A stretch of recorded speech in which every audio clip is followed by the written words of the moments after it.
guys, and welcome to today's video. So I'm going to be doing this video a bit differently than how other people made this video. I've watched a lot of these videos where people do it with voiceovers. If that is what you prefer me to do in future, if I ever make more videos like this, please tell me in the comment section whether you prefer it more in like this vlog chatty style or more of a voiceover style, because I wasn't too sure how I would do it, but I've chosen to do it like this. I've currently been homeschooled for around a month and a half this time round, so I'm going to give you a bit of backstory to my homeschooling experience. I attended my local school for 2 years, a year and a half religiously, and then for the last half of the year I kind of drifted off.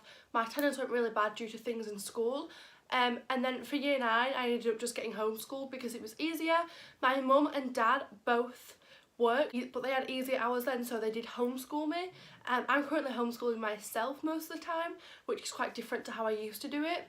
So I then moved to an out of town, which is a 30-minute bus journey away. I spent majority of year 10 and up to about 2 months ago in year 11, so I'm in my last year of school. And then for other reasons to do with a school, I did take myself out off role, and this work I'm doing right now is provided by the internet and things I've paid for, my parents have paid for, to give me the best study I can. So the first thing I'm going to do to kind of like start off is just set up this little table I have in the living room with everything that I'm going to be working on today. So I just get out the things I need, my stationery and that type of stuff. So the first thing is just my stationery little box here, which I will show you close above in a minute, but I just have my pens, gel pens, Tipp-Ex, highlighters, Sharpies, glue sticks, all the normal stuff you'd have in a pencil case.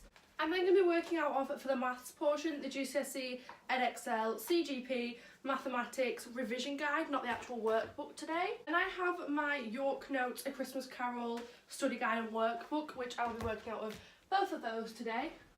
And the actual Christmas Carol book, which I'll also be reading a bit of. And then I just get some plain paper for any notes or mind maps or anything, and also my notebook.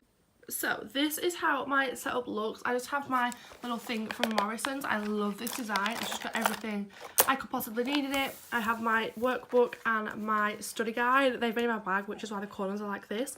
And it annoys me as much as it'll probably annoy some of you.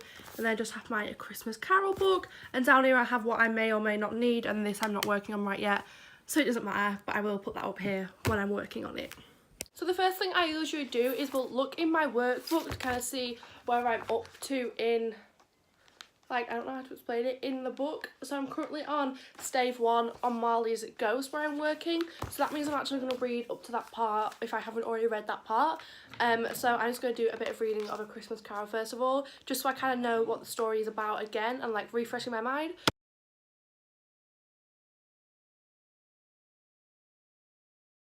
So I've probably read about 20 pages now. I'm actually going to get a bottle of water if we have any, and just a snack to kind of snack on it while I actually properly start my work.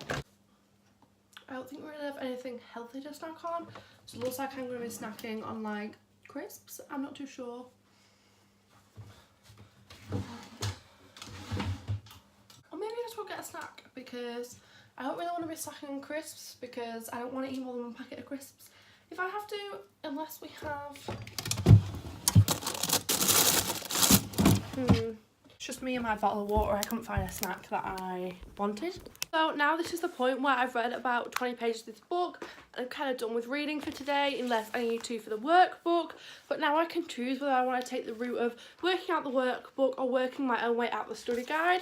And I have worked out the workbook for the last few days. So I think I'm just going to put that to the side and work out the study guide, which basically means that I'm going to, you know, read the study guide pages that I want to work on and then create a way of revising it, so whether that's a mind map or a revision card.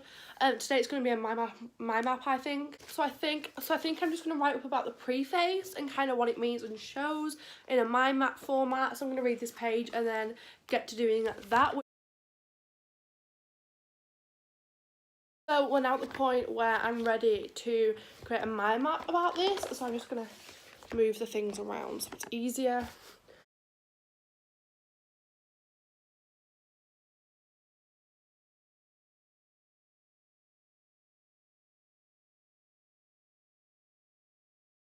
So this here is the kind of like mind map that I've done just for the preface, which is the smallest part of the entire story. So you can see how much detail I kind of like did go into, even though it doesn't look like it's that much. But for a section about this big in the book, I think I've done pretty well of getting out what I want to get out to do with it. So like I said earlier, I'm going to be actually working out the revision guide compared to the workbook, just because obviously the workbook has set questions, and when I don't understand, it does get quite difficult for me to be answering the questions just so alone working with this and Google. So I'd much rather, which is what I kind of do for most kind of different sections, if that makes sense, I'll go to the page that I'm working for. So let me just find what I'm doing today. So today I'm just going to do about collecting data, which is only grade 2. So if you're wondering, that is some of the basics. But I'm still going to work from just this page. I'm going to make notes, I'm going to answer the question at the bottom, I'm going to kind of take what I can from this.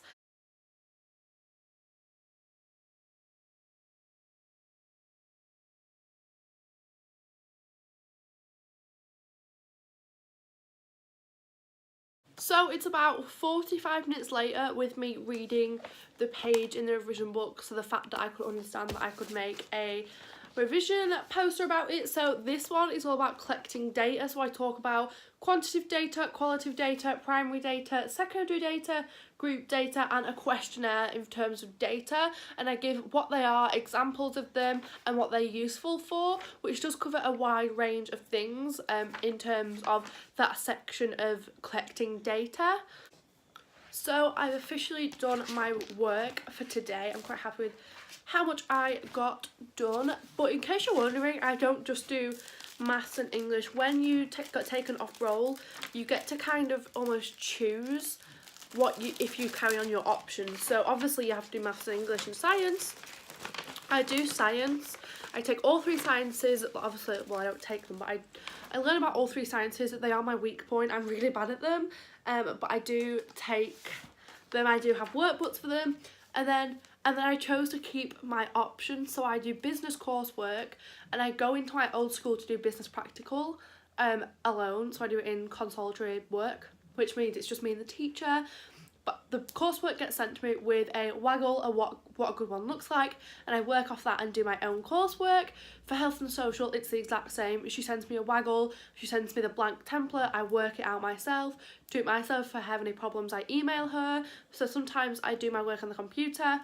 I also go into school for practicals for that. And history, I don't need a computer or anything like that. I just do it as if I do my maths and English with the books. If you did enjoy this video and you would like to see more study with me, so give this video a thumbs up and comment down below whether you'd like them in this vlog style like they were, or whether you'd like them in a voiceover. And please do subscribe because it would mean the absolute world to me.